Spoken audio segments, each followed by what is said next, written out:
Good afternoon, ladies and gentlemen. This is Davo from Esports, bringing you the final chapter in our 1v1 extravaganza between WhiteRa and EmpireKas. We'll put the nameplates up just for a bit. Why not? Awesome! Sorry, my chair makes a lot of noise.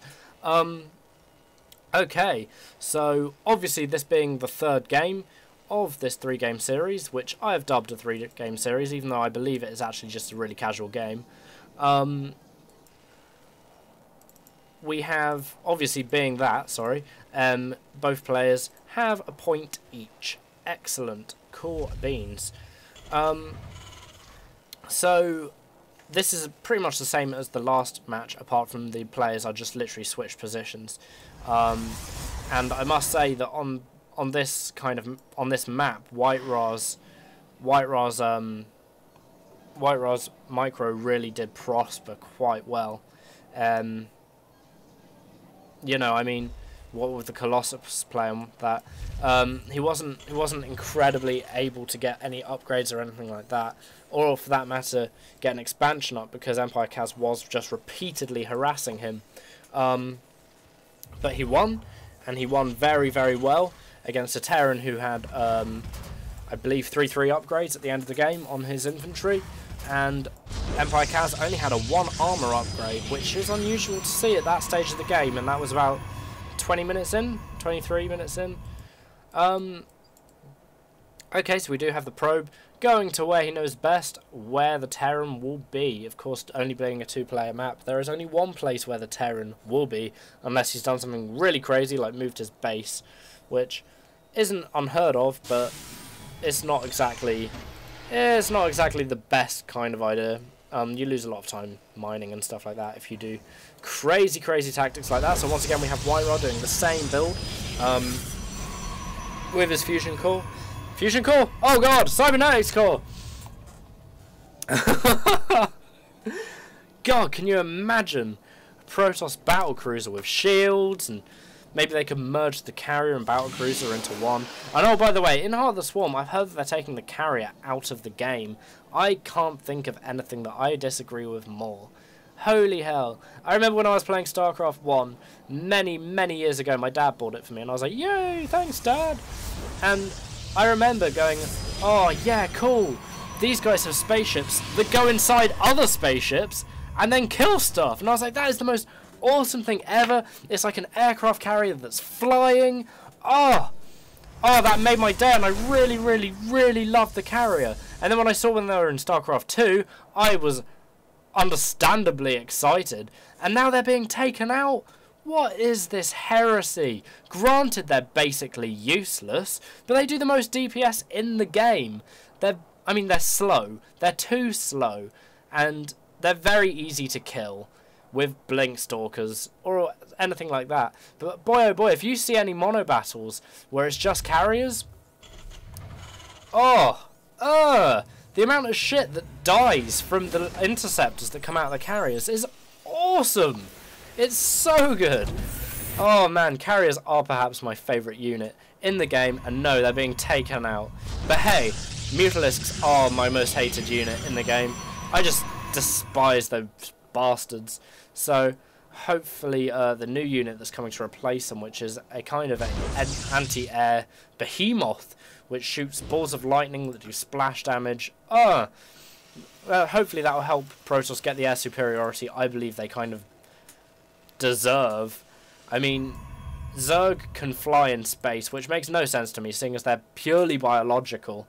I mean, how do they breathe? Space is a vacuum. It makes no sense to me. But whatever. And then you've got Terran, who are pretty much just fly around in massive dustbins sellotaped together. So, out of all of them, I don't think Zerg should even have space flight. And out of all of the 3 races, I think Protoss is definitely the ones who have the most kind of rights to a really useful air-to-air capital ship that just dominates the skies. So good one, Blizzard. I like this. But as for taking the carrier out, seriously, what the hell? What the hell? I don't like it. I don't like it at all. In fact, if you guys want to subscribe and discuss, or comment and discuss, or even whatever and discuss, feel free. Because I noticed I've only got one subscriber who is a guy who does loads of League of Legends replays, which I really, really enjoy actually, because I'm currently playing quite a bit of League of Legends. I really, really like his replays actually. And I think you should probably watch him. But yeah, he's my only subscriber. Hooray! Awesome! Go team me and that guy. Now we do have a stealth Banshee play coming in here from EmpireKas, but it will be quickly foiled by the Observer that's been coming out by White-Ra. I'm not massively surprised to see this Observer coming out, because that's what we've had for the last 3 games in a row. From White-Ra, it looks to be a fairly standard build order that he is using against his Terran opponent. He does need to fix this though. If this pylon goes down for any reason, he can kiss goodbye to future observers. So we do have another pylon warping in here pretty quickly to fix that little discrepancy. Obviously getting another observer out here just to make sure that if this one goes down, he's not completely screwed. I really like early Banshee play actually. It is a bit cheesy, but I mean, it's fun. I like it. And if a high level player isn't prepared for this kind of play, then well, he shouldn't be a high level player really, because you know the relevant amount of scouting should be there to know what's coming, or at least have an idea of what's coming. I mean, it's not exactly rocket science if you see 2 geysers before your factory goes down. He's probably going for some tech, such as Ravens. Hooray! And probably going to see some... You know what, I was going to say that we were going to see some Vikings out, but we're not. Because some people like to mix Vikings, Ravens and Banshees against Protoss, because obviously the Raven sees the Observer.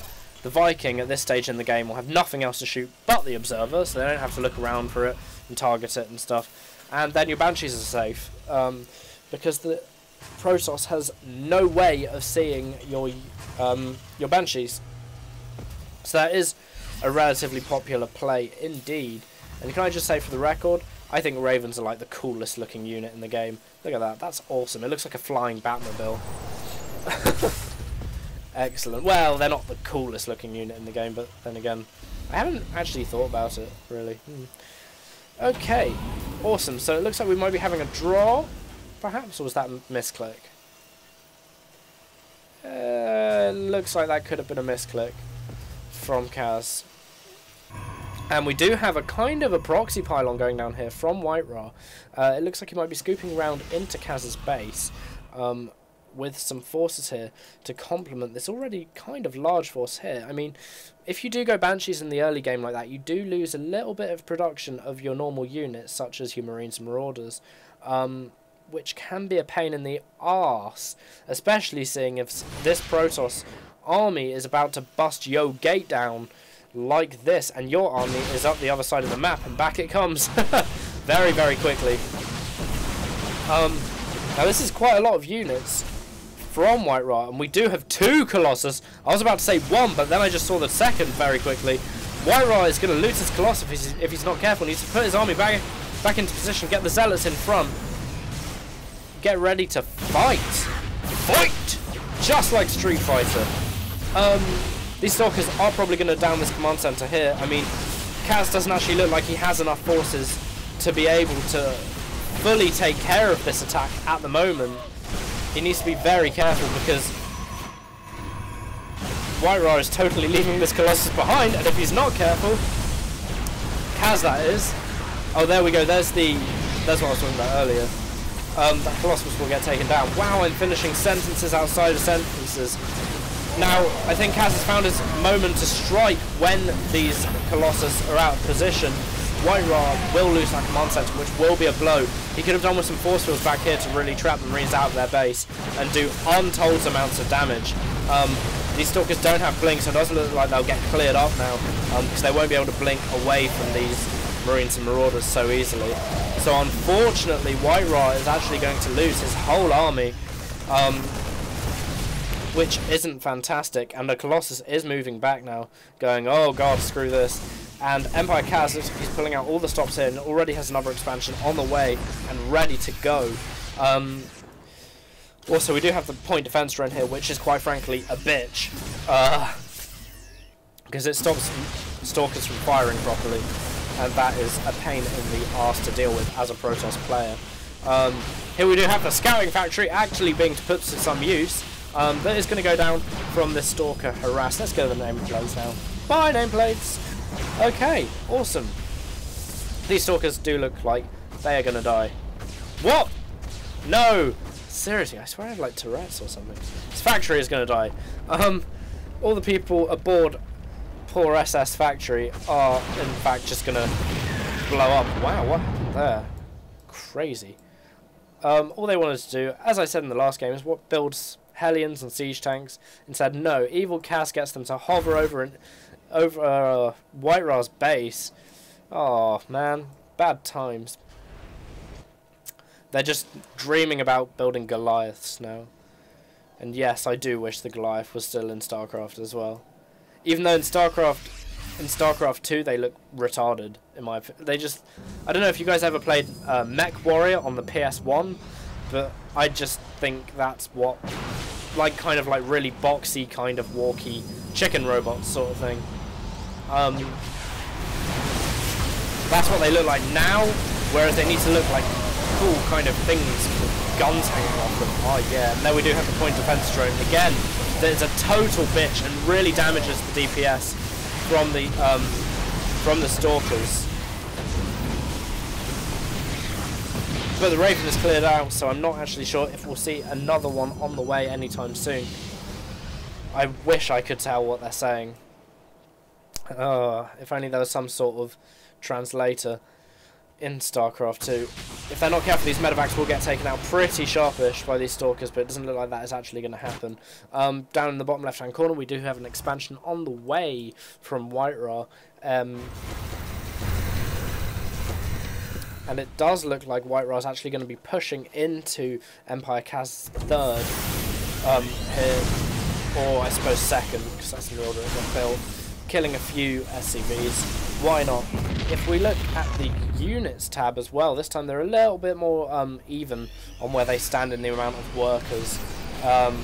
Last time there was like something, at one point there was a 15 worker discrepancy between the two players, which will damage the economy, but as I said, they obviously have the mules, which will help to regain the economy, and it won't crumble like I don't know what the European economy has recently done. Joy. No, in fact, they do have a very special working union called the Mule, who will just absolutely take so many minerals all at once and just put them into that command center. Hooray! To be spent on Marines and Marauders. And Medevacs and Vikings by the looks of things.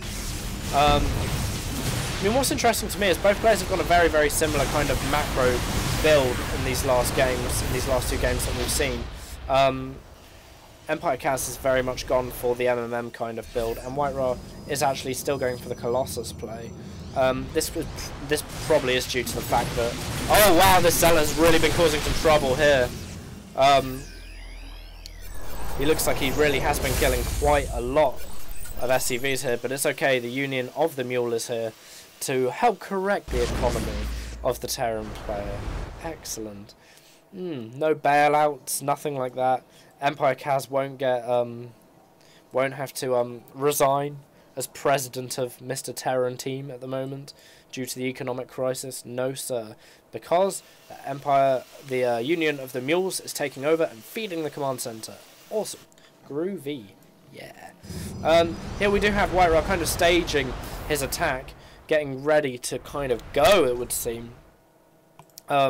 We also have a DT on the way, which will, I mean, as EmpireKas hasn't actually got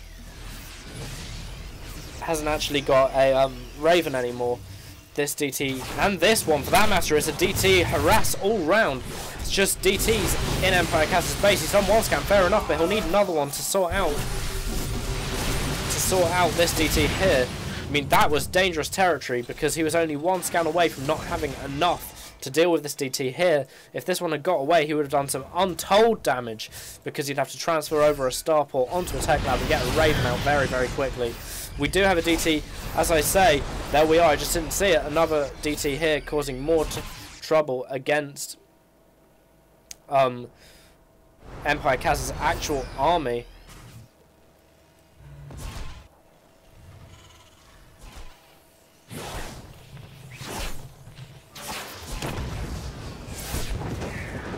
that DT is happy as a kid in a candy shop.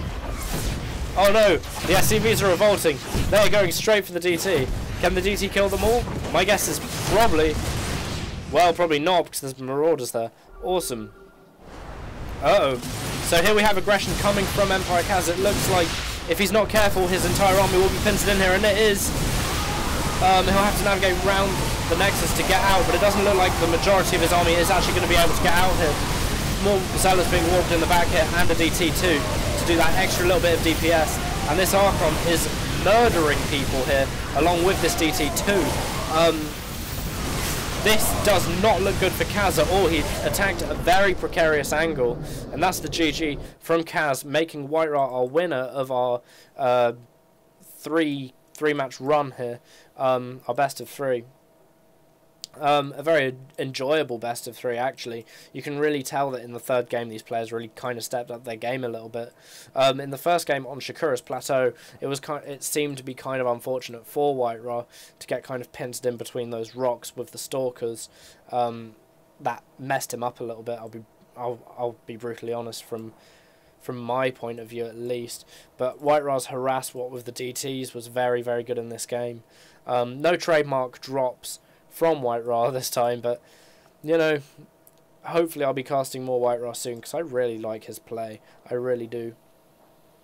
Anyway, guys. Oh yeah, also I've always found it weird how Colossus have like an eye on the back of their head. They're like teachers. Anyway, thanks a lot, guys, and I will see you next time. Or I won't see you, you'll hear my voice next time. Yeah, okay, so have a lot of fun playing StarCraft, and have a nice day. Bye!